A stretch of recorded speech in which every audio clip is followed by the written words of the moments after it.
अस्सलाम Faisalabad programme news के साथ मैं हूं आपका मेज़बान मोहम्मद बिलाल डोगर। आवाम के पास जाते हैं अवामी मसाइल की आगाही के लिए और ख़ास तौर पे हुकूमतें और ऐवान बाला और ऐवान के अंदर बैठे लोगों तक उनकी मुश्किलात पहुंचाते हैं। आज गुलाम अहमदाबाद आए हैं, सबसे बड़ा टेक्सटाइल सेक्टर है। बिजली के ऊपर हम ये तो ख़बरें देते आए हैं कि जो टेक्सटाइल इंडस्ट्री है वो बंदिश का शिकार हो रही है, लेकिन इसी टेक्सटाइल इंडस्ट्रीज़ की बंदिश की वजह से सबसे बड़ा जो मुतासर होने वाली सेक्टर है वो टेक्सटाइल के लिए पावर लूम है। पावर लूम के अंदर काम करने वाला मज़दूर जो है वो दिन ब दिन बेरोज़गार हो रहा है। बेरोज़गारी की चक्की के अंदर पिसता मज़दूर किस मुश्किलात का शिकार है। गुलाम अहमदाबाद के अंदर जिस इस वक्त हम मौजूद है कादाबाद चौक से मुलिका, ये सारा ऑलमोस्ट अगर बात करें कॉटेज इंडस्ट्री का इलाका है। किसी की 10, किसी की 20, किसी की 50, तो किसी ने कुछ सैकड़ों की तादाद के अंदर या कुछ की तादाद के अंदर जो हैं वो यहाँ पावर लूम लगाई हुई हैं, अपना कारोबार चलाए हुए हैं। इन गलियों बाज़ारों के अंदर मज़दूर का रोज़गार है, लेकिन इस वक्त मज़दूर वो मज़दूर जो सबके लिए रोज़गार कमाता है अपने रोज़गार के लिए परेशान नज़र आता है। कितनी दिहाड़ी लग रही है, क्या मुश्किलात है, क्योंकि नई गवर्नमेंट आई है तो नई गवर्नमेंट के सामने इनके मसाइल रखना बहुत ज़रूरी है। क्योंकि मियाँ मोहम्मद शहबाज शरीफ ने वज़ीर आज़म का हलफ उठाते ही एक्सपोर्टर्स का रिफ़ंड वापस करने का ऐलान किया, जो कि मिलना भी शुरू हो गए, लेकिन मज़दूर कहता है कि उसको भी कुछ दिया जाए। जब मालिकान को कुछ मिलता है तो वो कुछ और लगा लेते हैं, जबकि इन तक उनका हक़ नहीं पहुँचता। मज़दूरों के पास चलते हैं, फिर बात आगे बढ़ाएंगे। अस्सलाम वालेकुम। किहड़ी लूम ते काम करते हो? चौड़ दे कितनी देर तो काम कर रहे हो? तकरीबन 10 साल 10 साल हो गए। किन्ने हुण अगर पिछले महीने की गल करिए तो कितनियां दिहाड़ियां लगियां? दिहाड़ियां विचों बहुतियां रहिंदियां तकरीबन कोई महीने ਦੇ ਵਿੱਚੋਂ 4-5 ਦਿਨ ਟੁੱਟੇ ਜਾਂਦੇ। की वजह की होती? ਆਹੀ ਇਹਨਾਂ ਨੇ ਬਿਜਲੀ ਨੂੰ ਇੰਨਾ ਮਹਿੰਗਾ ਕੀਤਾ ਆਇਆ ਵਾ, ਕਿਸੇ ਜਾਣੀ ਕਿ ਮਾਲਕ ਆਪਣੀ ਜਗ੍ਹਾ ਤੇ ਪਰੇਸ਼ਾਨ ਆ, ਮਜ਼ਦੂਰ ਆਪਣੀ ਜਗ੍ਹਾ ਤੇ ਪਰੇਸ਼ਾਨ ਆ। ਬਿਜਲੀ ਨੂੰ ਇੰਨਾ ਕਿ ਇਹਨਾਂ ਨੇ ਮਹਿੰਗੀ ਕਰ ਦਿੱਤਾ ਹੋਇਆ ਕਿ ਮਾਲਕ ਵੀ ਮਜਬੂਰ ਹੋ ਚੁੱਕੇ ਆ। ਠੀਕ ਆ, ਮਜ਼ਦੂਰ ਅਸੀਂ ਇੰਨੇ ਮਜਬੂਰ ਹੋ ਚੁੱਕੇ, ਮਹਿੰਗਾਈ ਨੇ ਸਾਡਾ ਲੱਕ ਤੋੜਿਆ। ਉਧਰ ਦਿਹਾੜੀ ਨਹੀਂ ਤੁਹਾਡੇ ਮਾਲਕ ਦੀਆਂ ਕਿੰਨੀਆਂ ਲੂਮਾਂ? ਇਹਨਾਂ ਦੀ ਹੈ 40 ਕਿਲੋਮੀਟਰ। 40। ਤੇ ਕਿੰਨਾ ਬਿੱਲ ਆਇਆ ਉਹਨਾਂ ਨੂੰ? ਇਹਨਾਂ ਨੂੰ ਲੱਖਾਂ ਦੇ ਹਿਸਾਬ ਨਾਲ ਹੀ ਆਉਂਦੇ, ਪਤਾ ਨਹੀਂ ਹੁਣ ਇਹ ਤਾਂ ਮੈਂ ਕਦੇ ਪੁੱਛਿਆ ਨਹੀਂ। ਅੱਛਾ, ਤੁਹਾਨੂੰ ਘਰ ਕਿੰਨਾ ਆਇਆ? ਸਾਨੂੰ ਘਰਾਂ ਦੇ ਵਿੱਚ ਵੀ ਕੋਈ ਜਿਹੜੇ ਅੱਗੇ 2000 ਆਉਂਦਾ ਸੀ ਹੁਣ 10000 ਆ ਰਿਹਾ। ਤੇ ਮਹੀਨੇ ਦੇ ਵਿੱਚ ਕਿੰਨਾ ਕਮਾ ਲੈਂਦੇ ਹੋ? ਮਹੀਨੇ 'ਚ ਅਸੀਂ ਕਮਾਉਂਦੇ ਹਾਂ 30-35 ਹਜ਼ਾਰ। 30-35 ਹਜ਼ਾਰ? ਹਾਂਜੀ, 30-35 ਹਜ਼ਾਰ ਰੁਪਏ ਨਾਲ ਬਿੱਲ ਵੀ ਦੇ ਕੇ ਤੇ ਸੂਈ ਗੈਸ ਦਾ ਬਿੱਲ ਦੇ ਕੇ ਕਦੇ ਵੀ ਕਿਸੇ ਚੀਜ਼ ਨਾਲ ਪੂਰਾ ਨਹੀਂ ਆਉਂਦਾ ਸੀ। ਇਸ ਟਾਈਮ ਮੈਂ ਹੁਣ 10 ਮਿੰਟ ਪਹਿਲੇ ਕਿਸੇ ਕੋਲ ਕਰਜ਼ਾ ਫੜਨ ਦਾ ਕਿੰਨੇ ਫੜੇ? ਵੀ 50,000 ਰੁਪਏ ਮੈਨੂੰ ਕੋਈ ਕਰਜ਼ਾ ਲਓ। ਤੇ ਉਹ ਲਾਣਾ ਕਿੱਥੋਂ? ਅੱਲਾ ਵਾਰਸ ਆ ਵੀ ਹੁਣ ਕੀ ਕਰੀਏ, ਬੱਚਿਆਂ ਨੂੰ ਤਾਂ ਰੋਟੀ ਦੇਣੀ ਹੈ ਨਾ ਪੂਰੀ ਕਰਕੇ। ਕਿੰਨੇ ਬੱਚੇ? 3 ਬੱਚੇ ਆ ਮੇਰੇ। ਸਕੂਲ ਵੀ ਜਾਂਦੇ? ਹਾਂਜੀ, ਪ੍ਰਾਈਵੇਟ ਤੇ ਸਰਕਾਰੀ? ਇੱਕ ਪ੍ਰਾਈਵੇਟ ਆ, 2 ਸਰਕਾਰੀ ਆ। ਤੇ ਉਹ ਫੀਸਾਂ ਪੂਰੀਆਂ ਹੋ ਰਹੀਆਂ? ਫੀਸਾਂ ਬਸ ਇਸ ਤਰ੍ਹਾਂ ਹੀ ਆ ਨਾ ਵੀ ਹੁਣ ਦੇਖੋ, ਤੁਹਾਨੂੰ ਕਿਹਾ ਵੀ ਫੜ ਧੜ ਕੇ ਹਰ ਚੀਜ਼ ਪੂਰੀ ਕਰਦੇ ਆ। ਤੇ ਕੀ ਗਵਰਨਮੈਂਟ ਨਵੀਂ ਆਈ ਹੈ ਨਾ, ਗਵਰਨਮੈਂਟ ਨੂੰ ਚਾਹੀਦਾ ਨਾ ਹੁਣ ਕੋਈ ਗਰੀਬਾਂ ਲਈ ਸਾਡੇ ਲਈ ਰਿਲੀਫ ਕਰੇ। ਬਿਜਲੀ ਨੂੰ ਜਿਹੜੀ ਅੱਗ ਲਾਈ ਪਈ ਹੈ ਇਹਨਾਂ ਨੇ, ਮਾਲਕਾਂ ਨੂੰ ਕੁਝ ਬਚੂਗਾ ਤੇ ਉਹਨਾਂ ਨੇ ਕਦੋਂ ਕੰਮ ਬੰਦ ਕਰਨ ਨੂੰ ਕਹਿੰਦੇ ਆ। ਜਿਹਨੇ 40 ਲੂਮਾਂ ਲਾਈਆਂ ਉਹ ਬੰਦ ਕਰਨਾ ਕਦੀ ਵੀ ਨਹੀਂ ਚਾਹੇਗਾ। ਜਿਹੜਾ ਲੱਖਾਂ ਕਰੋੜਾਂ ਰੁਪਈਆ ਲਾਉਂਦੇ ਆ ਨਾ, ਇਸ ਕਰਕੇ ਲਾਉਂਦੇ ਆ ਵੀ ਕੰਮ ਚਲਾ ਕੇ ਰੱਖੀਏ। ਹੁਣ ਜਦੋਂ ਉਹਨਾਂ ਨੂੰ ਕੁਝ ਨਾ ਬਚਿਆ, ਉਹਨਾਂ ਨੇ ਸਾਨੂੰ ਇਹੀ ਕਹਿਣਾ ਨਾ ਵੀ ਯਾਰ ਹੁਣ ਅਸੀਂ ਮਜਬੂਰ। ਠੀਕ ਹੈ ਜੀ, ਹੁਣ ਅਸੀਂ ਦੱਸੋ ਵੀ ਅਸੀਂ ਕਿਹਨੂੰ ਕਹੀਏ ਜਾ ਕੇ? ਇਹ ਗਵਰਨਮੈਂਟ ਨੂੰ ਖੁਦ ਚਾਹੀਦਾ। ਅੱਛਾ, ਮਰੀਮ ਨਵਾਜ਼ ਉਹ ਰਾਸ਼ਨ ਤਕਸੀਮ ਕਰ ਰਹੀ ਆ, ਸ਼ਹਬਾਜ਼ ਸ਼ਰੀਫ ਨੇ ਵੀ ਐਕਸਪੋਰਟਰਾਂ ਦਾ ਰਿਫੰਡ ਵਾਪਸ ਕਰਨ ਦਾ ਐਲਾਨ ਕੀਤਾ। ਤੁਸੀਂ ਵੀ ਕੋਈ ਮੁਤਾਲਬਾ ਕਰੋ ਉਹਨਾਂ ਨੂੰ। ਫਿਰ ਮਾਲਕਾਂ ਨੂੰ ਨਹੀਂ, ਹਕੂਮਤ ਨੂੰ ਨਵੀਂ ਗਵਰਨਮੈਂਟ ਆਈ ਨਾ, ਨਵੀਂ ਗਵਰਨਮੈਂਟ ਆਵਾਮ ਨੂੰ ਰਾਜ਼ੀ ਕਰਨ ਲਈ ਬਹੁਤ ਕੰਮ ਕਰਦੀ ਹੈ। ਚਾਹੀਦਾ ਨਾ ਵੀ ਸਾਡੇ ਲਈ ਕੁਝ ਨਾ ਕੁਝ ਕਰੇ। ਅਸੀਂ ਹੁਣ ਇਹਨਾਂ ਨੂੰ ਕੀ ਜਾ ਕੇ ਕਹਿਣਾ, ਸਾਡਾ ਤੇ ਦਿਹਾੜੀ ਲਾ ਕੇ ਮੁੜ ਕੇ ਇੰਨਾ ਸਿਰ ਖੁਰਕਣ ਦਾ ਟਾਈਮ ਨਹੀਂ ਹੁੰਦਾ, ਇੰਨਾ ਥੱਕ ਜੀਦਾ। ਅਸੀਂ ਇਹਨਾਂ ਨੂੰ ਖੁਦ ਚਾਹੀਦਾ। ਗਰੀਬ ਕਿੰਨੇ ਘੰਟੇ ਡਿਊਟੀ ਹੈ? ਕਿੰਨੇ ਘੰਟੇ ਡਿਊਟੀ ਹੈ? 12 ਘੰਟੇ ਡਿਊਟੀ। 12 ਘੰਟੇ ਡਿਊਟੀ। ਔਰ अस्सलाम वालेकुम, ਤੁਸੀਂ ਪਾਵਰ ਲੂਮ ਤੇ ਲੱਗੇ ਕਿੰਨੇ ਸਾਲ ਹੋ ਗਏ?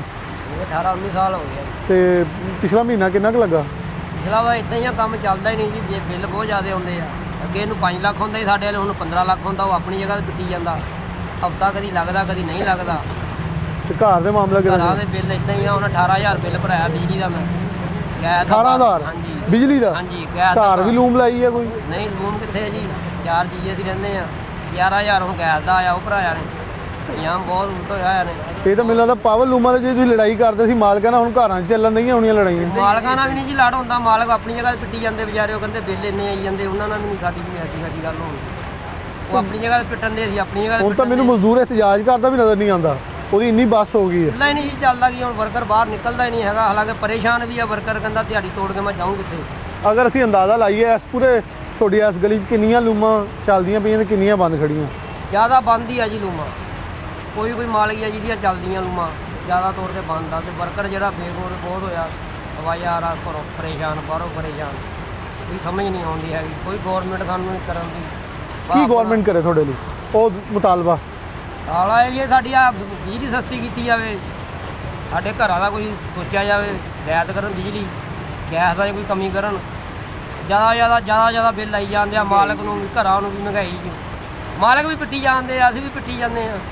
मालिक भी परेशान है और मजदूर भी परेशान। अस्सलाम वालेकुम भाई साहब। भाई साहब कब से काम कर रहे हैं? कब से कर रहे हैं? नहीं, कितने सालों से कर रहे हैं? मैनू 40-45 साल हो गए। ऐसे हालात देखे या बहुते हालात? ऐसे हालात नहीं वेखे। अगे एक बंदा कमाਉਂਦਾ ਸੀ, 4 ਜੀ ਖਾਂਦੇ ਸੀ। ਹੁਣ ਸਾਰਾ ਟੱਬਰ ਕਮਾਉਂਦਾ, ਰੋਟੀ ਪੂਰੀ ਫੇਰ ਨਹੀਂ ਹੁੰਦੀ। ਬਿੱਲ ਇੰਨੇ ਆ ਰਿਹਾ, 8-8 ਹਜ਼ਾਰ ਰੁਪਈਆ, 7-7 ਹਜ਼ਾਰ ਰੁਪਈਆ ਗੈਸ ਦਾ ਆ ਰਿਹਾ, ਬਿਜਲੀ ਦਾ ਆ ਰਿਹਾ ਵਾ ਕਿ ਭੁੱਖ ਹੜਤਾਲ ਇਸ ਤਰ੍ਹਾਂ ਹੋਈ ਹੋਈ। ਅੱਧਾ ਏਰੀਆ ਵਿਹਲਿਆ ਹੋਇਆ ਖਰਾ, ਲੋਕਾਂ ਨੇ ਲੂਮਾਂ ਵੇਚਦੀਆਂ, ਬਿੱਲ ਇੰਨੇ ਆ ਰਹੇ ਆ, ਬੁਰੇ ਹਾਲ ਬਣ ਕੇ ਦਿਹਾੜੇ। ਅਸੀਂ ਤੇ ਆਪਣੇ ਬੱਚੇ ਨਹੀਂ ਪੜ੍ਹਾ ਸਕਦੇ ਤੇ ਰੋਟੀ ਤੋਂ ਮਜਬੂਰ ਹੈ। भाई साहब थोड़े बच्चे किड्डे माशाल्लाह? ਬੱਚੇ ਮੇਰੇ ਜਵਾਨ ਆ, 2 ਕੰਮ ਕਰਦੇ ਆ, ਫਿਰ ਜਾ ਕੇ ਦੇਖ ਲਓ ਰੁਝਾਨੀ कितने काम कर रहे हैं? ਇੱਥੇ ਲੂਮਾਂ ਤੇ। ਉਹ ਵੀ ਲੂਮਾਂ ਤੇ ਲਾਗੇ? ਹਾਂ, ਉਹ ਵੀ ਲੂਮਾਂ। ਅੱਛਾ, ਵੈਸੇ ਇੱਥੇ ਜਿੰਨੇ ਮਜ਼ਦੂਰ ਜਵਾਨ ਖੜੇ ਉਹਨਾਂ ਨੇ ਖੁਆਇਸ਼ ਹੋਣੀ ਆ ਉਹਨਾਂ ਦੇ ਬੱਚੇ ਆਪਣੀਆਂ ਲੂਮਾਂ ਲਾਣ, ਨਾ ਕਿ ਮਜ਼ਦੂਰੀ ਕਰਨ। ਆਹੋ, ਮਜ਼ਦੂਰੀ ਨਾਲ ਹੁਣ ਮਹਿੰਗਾਈ ਦਾ ਦੌਰਾਨ ਹੀ ਇੰਨਾ ਆ ਗਿਆ। ਲੇਕਿਨ ਹੁਕੂਮਤਾਂ ਦਾ ਐਲਾਨ ਕਰਦੀਆਂ ਵਾ ਜੀ ਅਸੀਂ ਇਦਾਂ ਦਾ ਮੁਸਤਕਬਲ ਬਣਾ ਰਹੇ ਹਾਂ ਕਿ ਬੱਚੇ ਅੱਗੇ ਜਾ ਕੇ ਕਾਰੋਬਾਰੀ ਅਫਰਾਦ ਬਣਨ, ਲੇਕਿਨ ਮਜ਼ਦੂਰ ਦਾ ਬੱਚੇ ਫਿਰ ਮਜ਼ਦੂਰ ਬਣ ਰਹੇ। ਪ੍ਰਾਈਵੇਟ ਬੱਚੇ ਪੜਾਈ ਦੇ ਤੇ 800 ਰੁਪਈਆ ਫੀਸ ਹੈ ਮਹੀਨੇ ਦੀ, ਫਿਰ ਉਹਨਾਂ ਦਾ ਕਿਤਾਬਾਂ ਦਾ ਖਰਚਾ, ਫਿਰ ਰੋਟੀ ਦਾ ਖਰਚਾ। ਹੁਣ ਉਹ ਬੱਚੇ ਭੁੱਖੇ ਮਾਰਦੀ। ਕਈ ਬੰਦੇ ਇਹਨਾਂ ਨੇ ਮਜਬੂਰ ਹੋਇਆ, ਲੋਕਾਂ ਦੇ ਚੁੱਲ੍ਹੇ ਠੰਡੇ ਹੋ ਗਏ, ਰੋਟੀ ਨਹੀਂ ਪੱਕ ਰਹੀ। ਕਿਰਾਏਦਾਰ ਜਿਹੜਾ ਬੈਠਾ ਉਹ ਬਿਲਕੁਲ ਮਜਬੂਰ ਹੋਇਆ ਬੈਠਾ। ਕਿੰਨੀ ਦਿਹਾੜੀ ਲੱਗਦੀ ਮਹੀਨੇ ਦੀ? ਦਿਹਾੜੀ ਹੁਣ ਚਲਦੀਆਂ ਰਹਿਣ ਤਾਂ ਫਿਰ ਵੀ 700-800 ਦੀ 900 ਦੀ ਤੇ ਦਿਨੇ ਲੱਗ ਕਿੰਨੀ ਜਾਂਦੀ। ਕਿੰਨੀ ਹੁਣ ਚੱਲ ਰਹੀਆਂ, ਕਿੰਨੀ ਕੁ ਦੇਰ ਚੱਲਣ ਰਹੀਆਂ? ਹੁਣ ਤਾਂ 12 ਘੰਟੇ ਚੱਲਦੀਆਂ, 24 ਘੰਟੇ ਨੂੰ। ਤੇ ਬਰਦਾਸ਼ਤ ਕਰ ਰਹੇ ਆ ਮਾਲਕ ਬਿੱਲ ਇੰਨਾ ਵੀ? ਹਾਂ, ਬਰਦਾਸ਼ਤ ਉਹ ਕਰਦੇ, ਉਹ ਵੀ ਰੋਂਦੇ ਆ। ਉਹ ਵੀ ਰੋਂਦੇ, ਸਹੀ ਰੋਂਦੇ ਆ, ਉਹ ਇਸੇ ਵਜ੍ਹਾ ਤੋਂ ਲੂਮਾਂ ਬੰਦ ਹੋ ਰਹੀਆਂ। ਕਿਉਂਕਿ ਮੈਂ ਦੇਖਿਆ ਇੱਥੇ ਹਮੇਸ਼ਾ ਲੜਾਈ ਹੁੰਦੀ ਸੀ ਮਾਲਕ ਤੇ ਮਜ਼ਦੂਰ ਦੀ, ਲੇਕਿਨ ਹੁਣ ਦੋਨੋਂ ਇੱਕੋ ਜਗ੍ਹਾ ਇਕੱਠੇ ਹੋਏ ਹੋਏ। ਹਾਂ, ਅੱਧਾ ਏਰੀਆ ਵਿਹਲਾ ਹੋਇਆ ਪਿਆ, ਲੋਕਾਂ ਨੇ ਲੂਮਾਂ ਵੇਚਤੀਆਂ ਬਿੱਲਾਂ ਦੇ ਦੁੱਖੋਂ। ਬਿੱਲਾਂ ਦੁੱਖੋਂ ਮਜ਼ਦੂਰ ਵਿਹਲਾ ਹੋ ਗਿਆ। ਮਜ਼ਦੂਰ ਫਾਰਗ ਹੋ ਗਿਆ।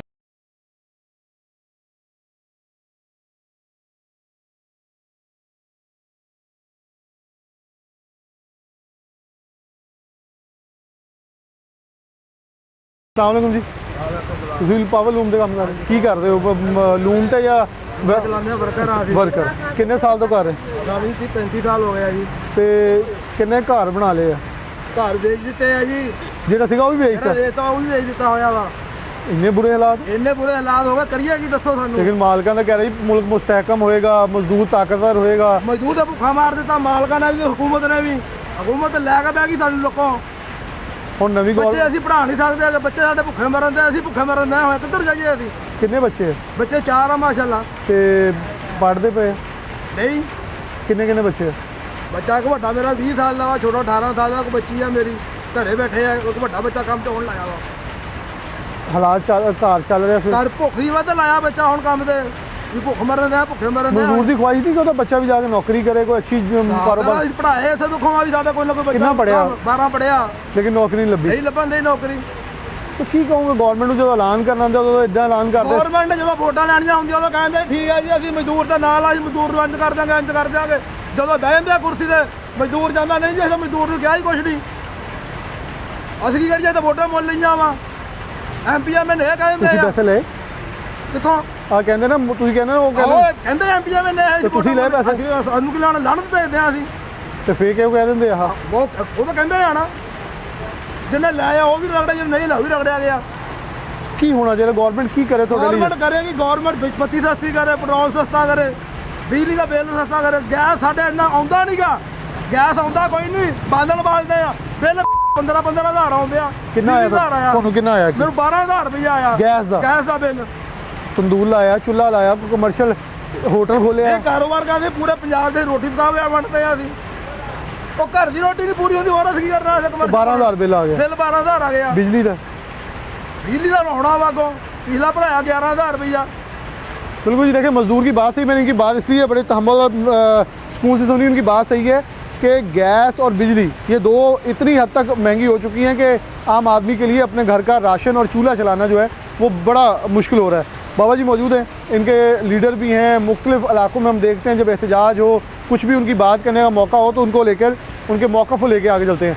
बाबा जी सही चीख रहे हैं मज़दूर या वो कहते सानू रोण की आदत भी पै गई है या सानू हुकूमतां ने पाती है? दोनों चो किहड़ी गल सच्ची है?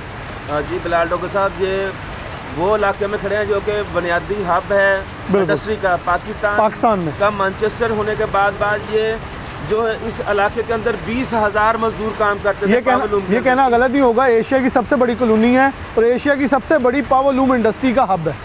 हब भी है और यहाँ पे और ये फैसलाबाद के अंदर 3 लाख से ज़ायद जो कि पावरलूम वर्कर काम करते थे। पिछले जो 16 महीने का दौरे हुकूमत है उसमें यह हुआ कि जो इंडस्ट्री थी डॉलर का रेट इतना चढ़ा कि जहाँ पे फैक्ट्री मालिका ने अपनी पावरलूम उठाकर कबाड़ खाने में फेंक दी हैं। और आप ये देखें कि खाते खाली पड़े हुए हैं।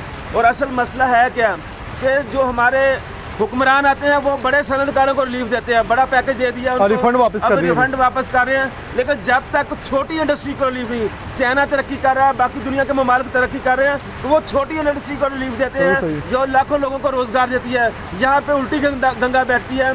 यहाँ पे छोटी इंडस्ट्री को रिलीफ देने की बजाय उनका इस्तेहसाल किया जा रहा है। उनका अभी जो बिजली का बिल आएंगे इस महीने, ये जो थोड़ी बहुत ही चलती इंडस्ट्री नज़र आ रही है, ये भी बंद होने का खदशा पैदा हो जाए। ऊपर से रमज़ान आ रहा है और रमज़ान में होगा क्या कि मोहतरमा मरजम नवाज शरीफ साहब 10 किलो का चोकर के आटे पे अपने अब्बा की तस्वीर लगाकर हमारा इस्तेहसाल, हमारा मजाक उड़ाया जाएगा। हम चाहते हैं, हमें बकारी नहीं बनना चाहते, हमें रोज़गार दिया जाए, हम अपने हाथों से कमा कर खाना चाहते हैं। ये जो एक अपने अब्बे की तस्वीर लगाकर हमें भिखारी बनाया जाएगा, हम नहीं बनना चाहते। फैसलाबाद के शहरियों ने 8 फरवरी को फैसला किया था।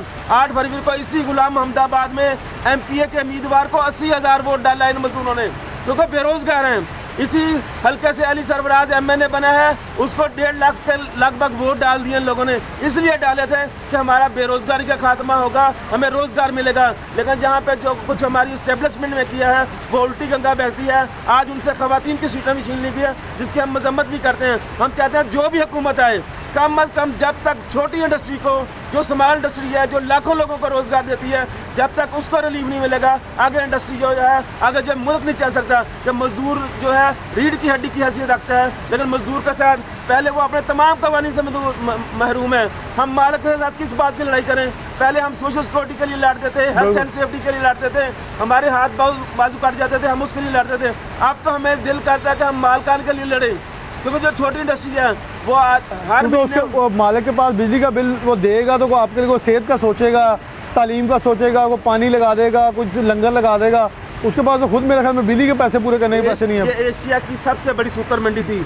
यहाँ पे जाते थे महीने के बाद नौजवान अमीर होते हैं, धागा मिल जाता था। लेकिन अब वो कहते हैं कि पहले पैसे रखो, पहले एडवांस दो। वो मालिक लेके आता। तो अब तो हम मालकान के खिलाफ क्या बात करें? अब तो हमें मालकान की जंग लड़नी पड़ेगी। आने वाले दिनों में इसी शहर के अंदर आपको नजर आएगा कि छोटी इंडस्ट्री के मालकान, मजदूर और छोटे जो ताजर हैं, जब मिलकर ताजर मजदूर इंडस्ट्री इत्तेहाद के प्लेटफार्म से यहाँ से एक बड़ी तहरीक आपको चलती नजर आएगी। क्योंकि आगे हम सर्वाइव नहीं कर सकते, क्योंकि हमारे घरों के चूल्हे ठंडे हो रहे हैं। गैस के जो बिल आए हैं वो आपके सामने अपने मजदूरों से पूछ लिया है। 18,000, 20,000, 30,000 रुपये गैस के बिल है। गैस आती नहीं है। गैस 24 घंटे में से 5-6 घंटे आती है। बिजली का बिल जो अगले महीने में आने जा रहे हैं, जो IMF की हमने किस्त वापस करनी है, IMF से जो पैसे लिए वो हमने इलेक्शन पे लगा लिए, और जो अब हमने किस्त वापस करनी है वो हम मजदूरों से निकाले जाएंगे। जिसके लिए अब मजदूरों ने भी फैसला किया है कि अब ताजर मजदूर इंडस्ट्री इत्तेहाद, जो छोटे ताजर हैं, छोटी इंडस्ट्री वाले हैं, मजदूर मिलकर इस शहर की इंडस्ट्री को बचाने के लिए एक भरपूर तहरीक चलाएंगे। एक भरपूर तहरीक ये कह रहे हैं हम चलाएंगे। हमेशा अमूमन ये होता था, जैसे मजदूरों से मैंने बात की तो मजदूर मालिकान के ख़िलाफ़ होते थे, हमारे राइट्स हमें नहीं मिल रहे।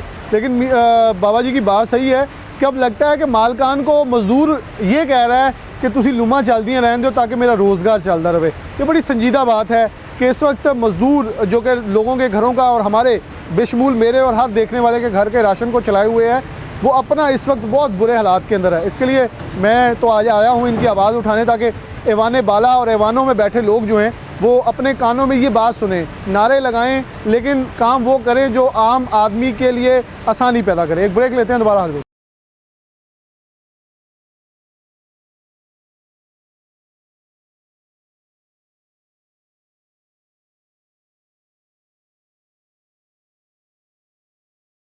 वेलकम बैक नाज़रीन, दोबारा से प्रोग्राम के अंदर खुशामदीद कहते हैं। हमने मज़दूरों से बात की तो बिलाशुबा सबसे अहमियत के हामिल इसी सेक्टर के अंदर वाबस्ता वो लोग हैं जो मालिकान हैं। एक फैक्ट्री के अंदर आए हैं और मैं उन मालिकान का शुक्रिया अदा करता हूँ, उन्होंने यहाँ हमें वक्त दिया है। और चोई नवाज साहब मौजूद हैं, साबिक सदर हैं फैसला chamber of commerce and industry के, जबकि साबिक चेयरमैन भी हैं all Pakistan cotton powerloom association के, बल्कि उनके ग्रुप लीडर भी हैं। मैं दोस्त दीगर मौजूद हैं, उनसे आगाज़ कर लेता हूँ बात का, फिर आगे चौधरी साहब की तरफ चलूँगा। अस्सलाम वालेकुम। वालेकुम। आपसे सूतर मंडी में भी हमारी बातचीत होती रहती है, क्या हालात वाक़यात हैं इस वक्त? एनर्जी क्राइसिस कितना मुतासर कर रहा है पावरलूम सेक्टर को इस वक्त? जी, सबसे ज़्यादा जो मुतासर किया वो इसने बिजली ने किया हमें। जो हर महीने हमारी बिजली महंगी हो रही है, तकरीबन इस दफ़ा पिछले महीने 7 रुपये महंगी हुई है, 5 रुपये, हर दफ़ा हमारे हर महीने बिजली हमारी महंगी होकर आ रही है। तो ये बिजली हमारी हम पे नहीं महंगी होती, ये पहले सैदिंग पे सेट मारे जाते हैं, वहाँ पे महंगी होती है, फिर हमें आती है। इस तरह सारे सेक्टर पे डाल के हमें 7 रुपये नहीं, ये 50 रुपये तक पहुँच जानी है। तो इंडस्ट्री का जो बुरा हाल है, धागा जो तकरीबन 4 माह में 4000 तक 5000 तक बोरा हमारा बढ़ गया, एक बोरा धागा मिलता नहीं है, कपड़े के लेने वाला कोई नहीं होता हमारा इधर। तो यही मसले मसाइल हमारे यहाँ कि हमें कोई आसानी से गवर्नमेंट हमारी पहले ये जो होता था कि पावरलूम सेक्टर के माल का चौधरी साहब से मैंने भी कुछ ना कुछ सीख लिया है कि सीज़न से पहले ये यहाँ माल चलता है एडवांस के ऊपर, जो सीज़न आ रहा होता है उसकी तैयारी होती है। जी जी। लेकिन ये सीज़न की तैयारी करके बैठे होते हैं, आगे से चीज़ें इतनी महंगी होती हैं, खरीदने वाला कोई नहीं सर, लेने वाले कोई नहीं है, इसकी कॉस्ट इतनी बढ़ गई है कपड़े की, तो लेने वाले कोई नहीं है। हमें कोई इसमें से कोई हमें इसमें गवर्नमेंट हमारी को मदद करे, इसको रिलीफ दे, हमारे बिजली में दे, धागे वालों से बात करें, इंडस्ट्री वालों से बात करें। हाँ जी, लगातार नुकसान हो रहे हैं, 3 साल से 4 साल से हमें नुकसान में जा रहे हैं। तो वो अच्छे दिन थे, मतलब आप एक सालों से वाबस्ता है इस कारोबार? हाँ जी, बहुत अच्छे दिन थे, बहुत। ये देखें, ये जहाँ पे आप खड़े हैं, यहाँ पे 100 लूम चाह रही थी, अभी हमने 100 लूम बेची, अभी 9 लूमें लगाई। अभी सारे मजदूर बेरोजगार हो गए, किधर जाएंगे मजदूर को? मजदूर किधर जाएंगे? थोड़ा सा ज़रा आगे आ जाएंगे नौजवान, आप आगे आ जाए, आ जाए, कोई बात नहीं, आगे आ जाए, पहले बारी बारी हो जाएगी बात। अस्सलाम वालेकुम। वालेकुम सलाम। मुझे लगता है आप हालिया अभी स्टडी मुकम्मल करके इस तरफ शिफ्ट हुए हैं। हाँ जी, मैंने रिसेंटली कंप्लीट किया अपनी स्टडीज़, मास्टर्स किया है किस चीज़ में? मैंने एग्रीकल्चर यूनिवर्सिटी में एग्रीकल्चर एक्सटेंशन में मास्टर किया हुआ है। एग्रीकल्चर से व्यवस्था, क्योंकि वहीं से ये ऊन जो है, जिसे रुई कहते हैं, उगती है, काश्त होती है, तो यहाँ पहुँचती है। अच्छा, बड़ी एक अहमियत की हामिल है कि इसी फैसलाबाद के अंदर ये पावरलूम सेक्टर एक इतना बड़ा कारोबारी सेक्टर है जहाँ नौजवान मेरे ख्याल में कारोबारी में, मुझे चौधरी साहब को देख के अगर मैं चौधरी साहब की हिस्ट्री पूछूंगा तो ये भी यही सूतर मंडी से निकले होंगे, इन्हीं लूमों से उठकर एक लूम 2 लगा के कॉटन इंडस्ट्री आज बने। आज हमारा नौजवान इधर नहीं आ रहा। मुझे सबसे अफसोस ये होता है फैसलाबाद का नौजवान बैरून मुल्क जा रहा है। जिस इंडस्ट्री में नुकसान हो रहा हो, उस इंडस्ट्री की तरफ नौजवान कैसे जा सकता है? तो नौजवान इस टाइम बिल्कुल उसके आगे ब्लैंक है कि जी वो इस इंडस्ट्री को ज्वाइन करे, इसमें कोई चेंज लेके आए, क्योंकि इधर कॉस्टिंग इतनी ज़्यादा हो गई है, बिजली महंगी है, आपको रॉ मटेरियल सारा कुछ महंगा मिल रहा है, सारा कुछ मिल रहा है, जिसकी वजह से इंडस्ट्री में इस वक्त बिल्कुल ब्लैंक है इंडस्ट्री। अच्छा, इस मसाइल पे हम पहले भी प्रोग्राम करते थे, लेकिन आज आने का मकसद ये है कि नई गवर्नमेंट जब आए ना, तो कहते हैं नए बच्चों को दोबारा सारी चीज़ें पढ़ाई जाती हैं। तो बिल्कुल नौमलूद बच्चे हैं जो मियाँ शबाशी साहब वैसे तो नहीं, वो पुराने खिलाड़ी हैं, मरीम नवाज़ आई हैं, ऐलानात बहुत हो रहे हैं। आप क्या कहेंगे? हमने ये भी देखा जी एक्सपोर्टर्स के रिफ़ंड वापस करें, आप नौजवान होने के नाते उन्हें क्या कहेंगे कि वापस एंटरप्रेन्योरशिप को यहाँ लेके आना, नौजवानों को वापस पाकिस्तान के अंदर कायल करना कितना ज़रूरी हो चुका है? देखिए जी, जब भी कोई नई गवर्नमेंट आती है तो उम्मीदें तो वाबस्ता हो जाती हैं उससे कि वो कुछ आएंगे, कुछ हमारे लिए करेंगे, लेकिन हर तरह वादे होते हैं, उन पर कभी काम मुकम्मल नहीं हुआ। अब बिजली जितनी महंगी हो गई है, हमारे लिए इंडस्ट्री चलाना बहुत मुश्किल हो गया है। तो यही गवर्नमेंट से रिक्वेस्ट है कि जी इस पे वर्किंग करें, हमें बिजली सस्ती करें या और दूसरे तरीके से हमें सपोर्ट करें, जिसकी वजह से इंडस्ट्री चलेगी, अदरवाइज़ इंडस्ट्री नहीं चलेगी।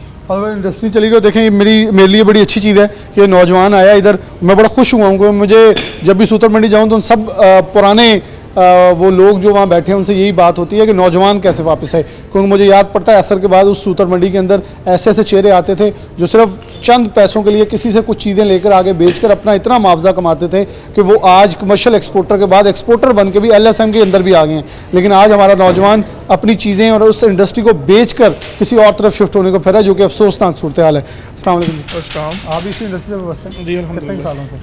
मैं तो 10-12 साल हो गया। तो क्या हालात वाक़यात हैं 10-12 सालों में? क्या बदला, क्या खोया और क्या पाया? खोया ही है जी, पाया तो कुछ नहीं है। जो हालात हैं अभी, जैसे भाई ने बात की है कि अभी ये 100 लूम का शक था, 100 लूम सेल करके 9 लूम में लेके आए हैं। ऐसे ही फैज़ाबाद बड़ा पड़ा है। अगर आपने बड़ी हिम्मत दिखाई है, फिर भी वापस इसी सेक्टर में कहीं और नहीं चले गए? बस यही बात है ना सर, टेक्नोलॉजी भी आ गई। हाँ, टेक्नोलॉजी थोड़ी सी लेटेस्ट की है, लेकिन ताकि शायद इसमें कुछ चल जाए। हाँ, बस अमीर भी दुनिया क्या है सर, और बंदा क्या कर सकता है। बिजली के रेट उन्होंने तो बस करा दिया सर कि हम जो कमा रहे हैं। लोकल से करते हैं, एक्सपोर्ट से करते हैं? नहीं, लोकली करते हैं, एक्सपोर्ट वाला हमारा नहीं है, लेकिन जो भी कमा रहे हैं बिजली वालों को दे जा रहे हैं। और अगर कुछ माल बना के अगर आगे किसी को आधार दे देते हैं पार्टी को, वो पार्टी भाग जाती है। ठीक है। क्योंकि आजकल तो मुझे मार्केट्स में सब में यही, क्योंकि रोज़ एहतजाज हो रहा है, कोई मार्केट बैठ गई है, कोई किसी के खिलाफ एहतजाज कर रहा है तो किसी के खिलाफ एहतजाज बस यही है ना कि हर चीज़ की एसोसिएशन अच्छी तरह काम करती है, सबके यूनियन बन जाती है। हमारी यूनियन बनी हुई है लेकिन इतनी अच्छी तरह काम नहीं हो रहा, ठीक है। तो पार्टियाँ यूनियंस भी तब काम करती है ना जब सारे रजे हों ना, उस वक्त सब अच्छा लगता है। लेकिन सारे खुद भूखे फिर रहे हैं और सारे कह रहे हैं ये पाज लें तो जरा पाज जावा, क्योंकि अब जो एसोसिएशन है उनके अंदर भी यही हालात है ना, कौन किसकी आवाज़ सुनेगा, खुद सारे अपनी आवाज़ सुनने को फिर रहे हैं। अब किसी को आवाज़ सुनाने की ज़रूरत ही नहीं है सर, ठीक है। अब ये ज़रूरत है कि सब इकट्ठे हो जाएं, इकट्ठे होकर फैक्ट्री जो मालिकाना इकट्ठे होकर चलें, और आगे जैसे सूत्र वाले हैं वो अपने एक ग्रुप बनाया हुआ है, ठीक है। जो रेट चलता है उस रेट पे सब सेल करते हैं। हमारा ग्रुप कोई नहीं है, रेट कोई नहीं है, ज़रूरत का मूल्य है, ठीक है। एक बंदे ने बिजली का बिल जमा करवाना है, एक चीज़ का 130 रुपये रेट है, जिसने बिजली का बिल जमा कराना 125 रुपये में बेचा था, ठीक है। वो ज़रूरत का फ़ायदा उठा रहे हैं, लेकिन ये नहीं होना चाहिए था, ठीक है। उसके बाद पार्टी का कोई इतबार नहीं है, वो किराए की दुकान लेके बंदा बैठ जाता है, उसे हम करोड़ों का माल दे देते हैं, तो आगे पीछे पूछने वाला नहीं है। मुझे याद है कि आप लोग जाएंगे, पहले सूतर मंडी वाले या स्पिनिंग वाले सूतर वालों को कहते थे आप माल उठा लें, 10 दिन बाद पैसे दे दें। अब तो आप लोगों को कैश पहले दे, बल्कि एडवांस दे दो, कपड़ा वो कोई सूतर मिलता है। बस सूत्र वही बात है कि हमारा चेक पास होता है, अगर चेक पास नहीं होगा तो हमें सूत्र नहीं मिलता, ठीक है। वो कहते उठा ले बेफिक्र, अगर पूछेंगे यार क्या मसला बना, वो ये नहीं कहेंगे कि आपका चेक पास नहीं हुआ, वो ये बात करेंगे कि गाड़ी नहीं आएगी, गाड़ी लेट हो गई है जी, ठीक है। अब वो रास्ते में ट्रैफिक ज़्यादा थी, बारिश हो गई है, टायर पंचर हो गया जी, ठीक है। जब चेक पास हो गया फिर हमारे उधर से जो डिलीवरी आनी है, ठीक है। और जब हम माल भेजते हैं हमारा ये असूल ही नहीं है, हम ये बात कर ही नहीं सकते, हमारा माल जाएगा पहले। क्योंकि आपने देखे ना, आपने ये रखा फॉर एग्जाम्पल गर्मियों का सीज़न शुरू हो गया, आप नहीं बेचेंगे तो आउट ऑफ सीज़न हो जाएंगे, आप मजबूर हैं देने के लिए, वो मजबूर नहीं है। मजबूर इसलिए है ना कि एक्सपेंसिव इतने ज़्यादा हैं, ठीक है। वही पहले बात की है ना कि बिजली का बिल जमा कराने हमें मुश्किल हो गया। हर दफ़ा मैंने कभी बिजली के बिल की डेट नहीं डलवाई, अब तकरीबन 4-5 महीने लगातार हो गए बिजली के बिल की डेट डलवा रहे हैं। बिल्कुल, ये बड़ी खूबसूरत आपने बातें की है जो साहब। कॉस्ट ऑफ प्रोडक्शन इतनी बढ़ गई है, लेटेस्ट टेक्नोलॉजी की तरफ भी लोग बढ़ रहे हैं, लेकिन नौजवान भी आ रहे हैं, अच्छी चीज़ है। लेकिन कहीं ना कहीं हुकूमत ने अब जैसे ऐलान किया वज़ीर आज़म ने आते ही कि रिफ़ंड वापस करते हैं सारे, वो 2 दिन में वापस आना शुरू हो गए हैं। लेकिन क्या लोकल के लिए, SME के लिए, स्मॉल एंड मीडियम एंटरप्राइजेज के लिए कुछ खातर खा ऐलानात नहीं हुई? आप तो खुद इनको लीड करते आए हैं। जी बिल्कुल, मैं तो पिछले 40 साल से इस इंडस्ट्री से बता हूँ, टेक्सटाइल खासकर वीविंग से, और हालात बुरे बुरे भी देखे हैं। लेकिन ये पिछले 3-4 साल से जो हालात हैं ना जी, ये बिल्कुल हमारा तो पट्टा ही बैठ गया। 50% हमने सेल कर दिए हैं, बाकी जो 50% है उसमें में से भी जो बिजली का बिल है 4 गुना बढ़ गया है। वो हम किसी सूरत वो हम ऑब्ज़र्व कर ही नहीं सकते। वो जो इतना इजाफा हुआ है वो तो मतलब हम अपने पल्ले से दे रहे हैं। हर महीने कोई ना कोई चीज़ बेचते हैं तो उसको पूरा करते हैं। मेरी अपनी फैक्ट्री का बिल 9 लाख आता था, 9 से 14 हो गया। चलो मैं वो उसको बियर कर रहा था, जस्टिफाई कर रहा था, लेकिन 9 से वो 25 लाख पे चला गया। अब जो रेट बढ़ा है अब वो 30 लाख पे चला जाएगा। तो मैं उसको कैसे एडजस्ट करांगा? ना तो मेरा रेट बढ़ रहा है और धागे का, जैसे वो भाई ने बताया, पहले छोटे भाई ने, इंडस्ट्री जो है वो काइबर रेट की वजह से मर रही है कि कौन दे 27% सूद। काइबर रेट पे भी कल बात हुई है। कल जो मैं कल लाहौर से हम जो गोहर एजाज साहब थे, कल वो उनको हमने फेडरेशन की तरफ से अलबदाई उनका खाना था कल, तो वहाँ हमने बात की बिजली की बात की, जो वो 7 सेंट और 9 सेंट पे उसने कहा था। तो वो भी उसमें भी वो आई शाई बाई करके कि मैंने तो कोशिश की लेकिन वो हो नहीं सका। IMF इतना बड़ा और काइबर वाला जो बना, वो कहते हैं जी काइबर रेट होता है इन्फ्लुएंस के साथ, जो जितना आपका इन्फ्लुएंस होगा, जितने % आ रहा है उसका, वो तो कहता है कि 29% आ रहा है इस वक्त इन्फ्लेशन। बिल्कुल, तो वो हमने तो वो 22% आप पे बड़ी मेहरबानी की है। तो ऐसे ही बढ़ता है। हाँ, ऐसे ही बढ़ता है वो, बल्कि उसने तो बहुत आगे की बातें की। लेकिन जो साहब वो अंदर की बातें तो मुझे पता है, बहुत सारे दोस्त हमसे भी करते नजर आते हैं। हाँ, लेकिन क्या एक तरफ हम सूद, यही साग डार साहब जब आए थे उन्होंने कहा सूद ख़त्म करेंगे, ये तो हम प्रमोट कर रहे हैं। जो मार्केट में पैसा लेने वाला है वो करोड़ बैंक में रखे, साल का 22 लाख ले, उसे क्या ज़रूरत है हर महीने 2-2 लाख खाई जो गल मुक गई। भाई इसी वजह से जो काइबर रेट, जब तक आप का सिंगल डिजिट पे नहीं आएगा ना, आपकी इंडस्ट्री नहीं चलेगी, ना कोई एक्सपोर्टर चलेगा। अगर कोई इस वक्त बैंक से, मुझे खुद फ़ोन आते हैं, 2-3 बैंकों से मेरा रब्ता है, ये ले लें घर ले लें, आप मॉडिफाई अपनी इंडस्ट्री को कर लें। लेकिन मैं मतलब मुझे थोड़ी सी समझ बूझ है कि मैं 22% कैसे कम्पीट करूँगा। मैंने क्लियर उनको जवाब दिया है कि मैंने कहा अगर किसी ने देना है तो 3 साल मेरे से कोई रिटर्न ना ले, उसके बाद बात कर ले। हाँ, कल हम गए हैं, जो हमारा जो मेन इशू है ना इस वक्त, हमारी जो बिजली 4 गुना बढ़ी है, उसके लिए हमने कल industry department, Punjab industry department से उनसे हमें कोई रोशनी की किरण मिली है। उसमें मैं एडवांस शुक्रिया अदा करता हूँ। सेक्रेटरी जो है ना भुट्टा साहब, वो उसमें बड़ा उनका कीन इंटरेस्ट है। वो चाहते हैं कि हम 100 kVA तक यार SME को ना वो फौरी हम वो हाँ सोलर की वो सोलर दे रहे हैं। वो बड़ी अच्छी स्कीम है और पिछले कोई 15 दिन से हम उस पर वर्किंग कर रहे थे। कल हम एक मीटिंग लगा के आए हैं। एक दो जो वो फंडिंग है असल वर्ल्ड बैंक की, तो वर्ल्ड बैंक के एक दो कंडीशन है, एक दो चीज़ें हैं, वो हमने दोबारा उन्होंने कहा जी आप इसकी दोबारा लेटर लिख के लाएँ, तैयारी करके लाएँ। और मेरा तो फोकस है, देखें मेरी तो इंडस्ट्री ये मतलब मेरी जान है, मेरी शान है, मैं तो इसी में पला हूँ, इसी में बड़ा हूँ। तो मेरी तो कोशिश है कि मैं ना अपनी इंडस्ट्री को ये रिलीफ दे जाऊँ। कोई 800-900 कोई 1500 मिलियन जो है ना लोगों को लेके, ताकि लोग कुछ ना कुछ उनको रिलीफ मिले। बहुत शुक्रिया चौधरी साहब की बात बड़ी इंपॉर्टेंट है। इससे पहले भी कुछ इंडस्ट्रीज ये भी मुतालबा कर चुके हैं कि हम अपनी मदद आपके तहत भी लगाने के लिए तैयार हैं। हमें एटलीस्ट फिक्स KVA जो एक लॉक लगाया हुआ उसको खोल दिया जाए, ताकि हम उसको अपनी सकत को बढ़ाकर सोलर लगा के अपनी इंडस्ट्री को शिफ्ट कर लें। और ये ग्रीन रेवोल्यूशन की तरफ भी एक बहुत बड़ा दौर है, जहाँ वर्ल्ड बैंक कोशिश कर रहा है, वहाँ इंडस्ट्रियलिस्ट जिसमें JK ग्रुप है, बहुत बड़े बड़े कमाल ग्रुप है, वो इसमें ऑलरेडी आ चुके हैं। वो अपनी यूनिट्स को इसके ऊपर चला रहे हैं ताकि मुतबादल सोर्सेज के ऊपर जाके इस इंडस्ट्री को बचाया जा सके और पाकिस्तान की बरामदात के लिए मौशी मुश्किलात को कम किया जा सके। लेकिन इसके अंदर हुकूमती अमल दरामद, मदाखलत और मदद बहुत ज़रूरी है। एक ब्रेक, दोबारा हाजिर होते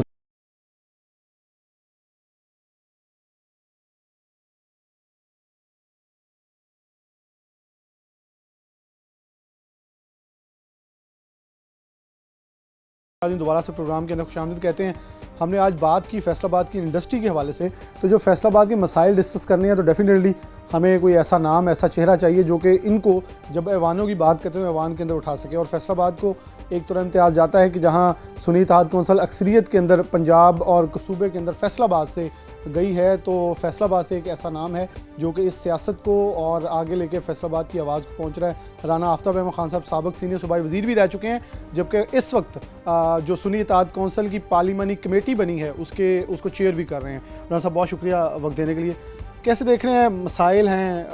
हमने बहुत दोनों तरफ से तकारीरें सुनी, बल्कि मैं तो उसको गुड जेस्चर भी कहता हूँ कि चलें एक अच्छी चीज़ें हैं। आते आते तो बड़े अच्छे नारे अभी लगाए जा रहे हैं। मरीम नवाज साहिबा की तरफ से भी शहर साफ़ कर दें, शहबाज शरीफ साहब ने रिफ़ंड वापस करने का कह दिया। आप कैसे देखते हैं लॉन्गर रन के अंदर चलने के लिए असम्बली उनके पास स्मूथ प्लेटफॉर्म मौजूद है, या आप लोग जहां बैठे हैं आप समझ रहे हैं कि जहां आप लोगों की जो मखसूस नशिस्तें हैं वो भी नहीं दी जा रही, तो वहां ये असम्बली चलती हुई नज़र आ रही है? जो रकावटें जो आवाम के साथ किए हुए वादे महज सिर्फ बातों की हद तक चल रहे हैं अभी? बिस्मिल्लाहिर्रहमानिर्रहीम, बहुत मेहरबानी आपकी बिलाल साहब। इशू ये नहीं है, इशू पाकिस्तान में इस वक्त सबसे बड़ा जो मसला है वो आबादी का है। आबादी के साथ आप देखें इस शहर में अभी तक किसी को नहीं पता इसकी आबादी कितनी है। अब आप देखें यहाँ पर अगर देखा जाए तो सेहत के अस्पतालों का एक बहुत बड़ा लम्हा फिक्रिया है। वहाँ पर आपको पैराडोल भी नहीं मिलती है। आपकी इस आबादी के तनासब से अगर देखा जाए तो आपको इस हर सड़क पे हॉस्पिटल चाहिए। इमरान खान साहब ने एक आपको सेहत कार्ड दिया था जिसको आपने ख़त्म कर दिया। लोग इलाज करवाते थे, साहिब हैसियत भी कराते थे। वो अब आप देखें उन्होंने अली अमीन गंडापुर साहब ने वहाँ पर वो सब का बहाल कर दिया है और उनको 10-10 लाख उनके शनाख्ती कार्ड पे चला गया है कि हमें 10-10 किलो की आटे की लाइन पे लगा दिया। कह रहे हैं सेल कार्ड भी बहाल हो जाएगा। नहीं, अल्लाह करे जी हो जाए, अच्छी चीज़ है। अगर कोई मस्बत कदम उठाएंगे तो करेंगे।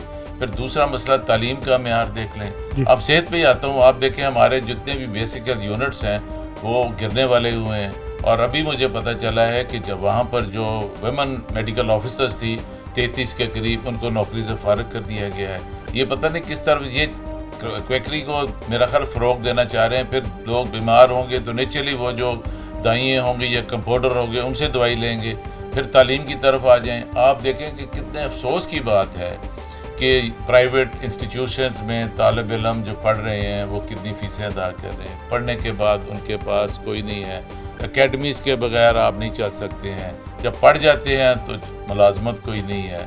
फिर क्यों नहीं ये गवर्नमेंट इंस्टीट्यूशंस जो है सिस्टम को ये ताकतवर बनाते। तो यहाँ पर मैं आपको बताना चाहूँगा, मैंने एक दफ़ा हाउस ऑफ कॉमन्स में देखा था, जॉन मेजर को एक क्वेश्चन हुआ था कि आपका बेटा प्राइवेट ट्यूशन पढ़ता, तो उसने कहा हाँ मैं ख़ुद देता हूँ पैसे। तो कहा था दूसरे मेंबर ने कि इसका मतलब है आपका तालीमी निज़ाम फेल हो चुका है, मैं नहीं पे कर सकता हूँ। आप देखें कि जितने भी ये अदारे हैं, क्या वजह है कि आप अरबों रुपया उनको देते हैं मगर उन पर क्यों नहीं तवज्जो देते। फिर उसके बाद आप देखें कि आपका फाइनेंशियल इनडिसिप्लिन इतना है कि आपको असेंबली में सवाल उठाया था कि आपने आप ये क्यों नहीं करते, आपको पता होना चाहिए कि आप किसके लिए।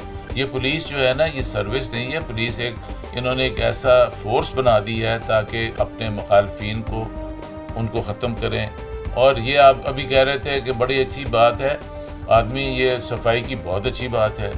मैं कहता हूँ ये 2 माह में 3 माह में ये ट्रैफिक का निज़ाम ठीक कर दें तो मैं ज़रूर असेंबली में इनकी तारीफ़ करूँगा। कोई एक चीज़ तो करें, इस वक्त जो गंदगी है ना, हमने अपने जहनों से भी निकालनी है। ये नहीं करना कि अगर अपोजिशन में इसको क्रश करना है, ये नहीं करना कि ये अहल है तो उसकी बात नहीं सुननी। ये नहीं हो सकता कि आप कहें कि जी मैं इसको ज़ाब्ता कार के तहत नहीं चलाऊँगा, आपको करना पड़ेगा। हम बड़े खुले दिल से गए थे, हम एक आग का दरिया अबूर करके गए थे और इन सब मुश्किलात के बावजूद, जहाँ पर हम अपने कायद इमरान खान की फ़ोटो नहीं लगा सकते थे, हम उसका नाम नहीं लेने देते थे, पुलिस हमारे पीछे होती थी। और अल्लाह का शुक्र है कि नामसाइद हालात में जो हम गए हैं तो इन्होंने जाकर ये शर्मिंदा सी अपोजिशन गवर्नमेंट है, क्योंकि अपोजिशन को तो ये बर्दाश्त नहीं कर रहे हैं। ये मेंबरान जो गए हैं इनको खुद पता है ये इलेक्ट होकर नहीं आए हैं, ये सेलेक्ट होकर आए हैं, ये आरओस की तरफ से आए हैं। और इनमें ये बहुत ही एक ज़रूरी चीज़ ये आ गई है कि इस तरह निज़ाम नहीं चाहते। राणा साहब, आप एक बड़े सीजन्स पॉलिटिशियन हैं, इस पंजाब असम्बली के आपको एक्सपीरियंस मौजूद है। असल में इकबाल साहब इस वक्त मौजूद नहीं है, इस वो सारा जो बोझ है आपके ऊपर डाला जा रहा है ताकि आप इन लोगों को लेके चलें। पार्टी के लीडर जो हैं बानी, वो जेल के अंदर हैं। क्या लग रहा है कि हुकूमत आप लोगों को इजी ले रही है, तो आप इजी लेने देंगे या ये एक अच्छी ऑपोजिशन या फ्रेंडली ऑपोजिशन चलेगी? नहीं, फ्रेंडली का तो लफ्ज़ निकाल दें। ये एक बड़ी भरपूर तरीके से हम रूल्स ऑफ प्रोसीजर और आइन के मुताबिक इनको चलने का कहेंगे। मुझे असलम इकबाल साहब का नाम लेना ज़रूरी समझता हूँ। बड़े अच्छे इंसान हैं और बड़े देर से असेंबली में आ रहे हैं और बड़ा ज़ाब्ता कार में रह के उनकी ज़मानत भी हुई है, आप उनको आने भी नहीं देते हैं। आप इस तरह ना करें। अहमद रशीद भट्टी हैं, उनका भी ये आपके सामने है। मेरी तो ये है कि हमारी जितनी औरतें हैं, ख़वातीन हैं, इनको रहा करें, इनको बेबुनियाद मुकदमात में, अगर इन पे 1 साल में आप एक फ़ैसला नहीं कर सकते तो इसका मतलब है कि there is lack of dispensation of justice. जिस भी माशरे में इंसाफ नहीं होगा वो कभी तरक्की नहीं कर सकता। आप लोगों को इस तरह जो भी इनके ख़िलाफ़ बोलता है आप उसको 9 मई में डाल देते हैं। अब आप देखें इस तरह नहीं चलता। आप अपने जेस्चर से, आपके रवैयों से, आपके तरीक़ाकार से ये होगा। मेरा ख्याल है कि आपको ये इस चीज़ों पे सोचना पड़ेगा। अच्छा, शहबाज शरीफ साहब कह रहे हैं कि जिनके ऊपर गैर कानूनी मुकदमात हैं उसके हवाले से कुछ बातें सुनाई दी उनकी स्पीच के अंदर, और अब सदर का इलेक्शन भी आ रहा है तो आप लोगों को मखसूस नशस्तें भी नहीं मिली, तो आप तो खुद कानूनदान है, तो इसके ऊपर क्या पॉइंट रखते हैं आप? देखें, मैंने कल भी बात की थी एक टीवी प्रोग्राम में कि एक हमारा आईनी हक था, उसमें आप जो भी इलेक्ट होते हैं आप आज़ाद हैं, तो 72 आवर्स में नोटिफिकेशन के बाद आप कोई भी सियासी जमात ज्वाइन कर सकते हैं। सुन्नी इत्तेहाद कौंसिल और ने जनरल इलेक्शंस में पीटीआई के साथ किया था कि हम इकट्ठे लड़ेंगे, क्योंकि वो भी एक हमारी साथ शरीक जमात थी। उसके बाद हमारा एक पूरा हक था, हमने सुन्नी इत्तेहाद कौंसिल में हमारी क़यादत ने फैसला किया, हम चले गए हैं। उसके मुताबिक हमारी जो सीट्स बनती थी इनको देने में कबाह दिया या, और देखें ये कितनी अजीब बात है कि जीते हम हैं और सीटें वो दूसरी पार्टी को देना चाह रहे हैं। ये बड़ा गैर आइनी, और क्योंकि ये तो total violation of the constitution of Pakistan article 25 की है। यहाँ पे तो इक्वालिटी नहीं है, ये सिर्फ एक जमात को लाना चाह रहे हैं। ये 9 जमातों से कर ये 18 भी कर लें तो इनसे ये निज़ाम नहीं चलेगा, क्योंकि ये सियासत नज़रियाती होती है ना कि मफादाती। ये मफादात की सियासत कर रहे हैं, ये चाहते हैं कि हम इसको बलडोज कर लें। ये पाकिस्तान कलमे के नाम पे बना था, ला इलाहा इल्लल्लाह मोहम्मद रसूलुल्लाह। आप पाकिस्तान में जो लोग हमारे बुज़ुर्ग आए थे वो इसलिए आए थे कि हमने हमारा मुल्क हो गया, इस मुल्क ने हमें बड़ी इज़्ज़त दी है, हमारे इदारे हमारे लिए काबिल एहतराम हैं, मगर हम सबको कहेंगे कि हम अपनी आईनी हदूद में काम करें और दूसरे को भी जीने का हक दें। अच्छा, एक बड़ा आम फहम सा जुमला है जो कि फ़ौरन आपके सामने ला कर रख दिया जाए, देखें जी आप तो 9 मई के मुल्ज़िम, आपने आर्मी पे हमला किया है। नहीं, हमने बिल्कुल नहीं किया। आर्मी हमारी है, मेरा आधा ख़ानदान आर्मी में है, हमारी उनकी कुर्बानियाँ हैं, उन्होंने जानें दी हैं, फ़ौज के नहीं करते। मगर जिन लोगों ने की है उनको आप ज़रूर सजा दें, मगर उनकी निशानदेही करें, मगर ये नहीं बेगुनाह लोगों को आप देखें, उमर सरफराज चीमा है, वो अपना एजाज चौधरी हैं, जितने भी है। अब असलम इकबाल साहब, उन्होंने उसकी बेटी का जहेज़ तक आपने उड़ा दिया है, उसकी बहनों के घर आपने अटैक कर दिया है। आप देखें, ये ना करें। मैं अपनी ज़ाती बात नहीं करता हूँ। आप हमारे इलेक्शन में आप देखें जिस तरह ये डॉक्टर निसार के पीछे लगे हुए थे, उनकी बीवी मेरी बेटी जो थी वो बेचारी इलेक्शन में वोट मांग रही थी। अगर अल्लाह ने उसको इज़्ज़त देनी है तो कोई रोक नहीं सकते। अल्लाह इंशाल्लाह हम इस मुल्क के लिए काम करेंगे, अपनी जो जितने भी इदारे हैं उनका एहतराम करेंगे, मगर ये भी तवक्को करेंगे कि वो जमहूरी इदारों को फलने फूलने दें, ना कि अपना इन्फ्लुएंस ये करें कि ये मफादाती सियासत है, वो मफादात जो चाहते हैं वो है, और नज़रिए की सियासत करें। और इमरान खान ने जो हमें नज़रिया दिया है, सोच दी है, फ़िक्र दी है, हमें आज़ादी का दर्ज दिया है, हमें जीने का हक़ दिया है, इस पर हम सब इंशाल्लाह कायम हैं और इंशाल्लाह कायम हैं। साहब, बड़े नुक्तों के ऊपर कानून के मुताबिक चलते हैं, तो पंजाब असम्बली के अंदर आपके बोलने पर कुछ लोग अब तो खाइफ भी होना शुरू हो गए होंगे कि हमने तो लगा सारे नौजवान आ गए हैं, जान बख्शी होगी, लेकिन टफ़ टाइम दे रहे हैं। तो क्या लगता है कि ये असम्बली स्मूथ रन पे चलने देंगे या इनको हर पॉइंट के ऊपर आड़े हाथों लेंगे? क्योंकि आपकी सीट पे भी चल के मरीम नवाज साहिबा आई कि हम मिल के चलना चाहते हैं। आने से कोई नहीं है, बिल्कुल आई थी। मैंने उनको यही कहा था कि आपके रवैये और आपका तरीक़ाकार देखेंगे, जिस तरीक़ा से उन्होंने उस दिन इन्होंने हमें यरगमाल बनाया, हमें करने के बाद इसमें हमें कोई ग्रेस शो करनी चाहिए।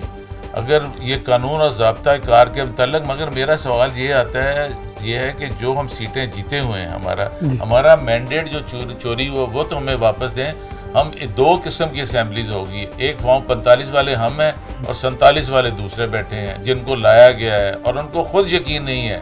और कायदे हस्ब इख्तिलाफ ही कहूँगा शहबाज शरीफ साहब को, उन्होंने कहा कि मैं 9 जमातों का मशकूर हूँ कि मुझे बनाया। और हमारे उमर यूसुफ साहब ने कहा मैं वज़ीर आज़म, क्योंकि अब वज़ीर आज़म लोगों के वोटों से और दिलों से और उनसे होता है। इसलिए मैं तो कहता हूँ कि इस वक्त भी अगर मैं हूँ तो मुझे देखा जाए तो जो मुझे इज़्ज़त और एहतराम लोग दे रहे हैं, प्यार दे रहे हैं, बतौर मैंने मुझे नॉमिनेट किया था, मैं उनका मशकूर हूँ और कोशिश करूँगा कि इंशाल्लाह उनकी उम्मीदों पर और उनके मेयार पर पूरा हो। साहब, आखिर पर मुख्तसर फिर आप भी दिलों के वज़ीर आला हैं पंजाब के, क्योंकि आप वज़ीर आला के तौर पर मिला नहीं, मैं इलेक्शन लड़ा है, जो भी हुआ है वो तो अलहदा बात है, मगर एक मैं वोटों वाला वज़ीर आला हूँ, 47 वाला फॉर्म वाला नहीं हूँ। लोग अभी भी आज भी हमारे, अगर हमें सीटें दे दी जाएँ तो हमारी वहाँ पर अक्सरियत है। बहुत शुक्रिया। राना आफ्ताब अहमद खान साहब मौजूद थे। राना आफ्ताब साहब का कहना है कि अगर फॉर्म 45 और इलेक्शन की बात करें तो मैं वज़ीर आला हूँ और दिलों का वज़ीर आला वही है जो आवाम ने इंतखाब किया है। फॉर्म 47 वाली वज़ीर आला दूसरी तरफ मौजूद है, लेकिन असम्बली के अंदर अगर कानून के मुताबिक चलने की कोशिश करेंगे तो हम जो एक दरिया जो है आग का अबूर करके आए हैं उसके मुताबिक हम चलना चाहते हैं। लेकिन अगर ये कानून की पेचीदगियों को मज़ीद उलझाते हुए रुकावटें डालेंगे तो हम मज़ीद रुकावटें पैदा करने के लिए तैयार हैं, लेकिन हर हद तक जाने के लिए तैयार हैं। आवाम का दिया हुआ मैंडेट, उसका एहतराम लेने के लिए हम असम्बली में गए हैं और वही लेने के लिए वहाँ मौजूद हैं। और फैसलाबाद की जैसे हमने बात की, मज़दूर हैं, रहनुमा, वो कह रहे हैं हर फोरम के ऊपर फैसलाबाद के जो लोग हैं, जहाँ पंजाब के लोग हैं, उनकी आवाज़ बुलंद करता रहूँगा। इसी के साथ प्रोग्राम न्यूज़ नेट से इजाज़त दीजिए। अल्लाह हाफ़िज़।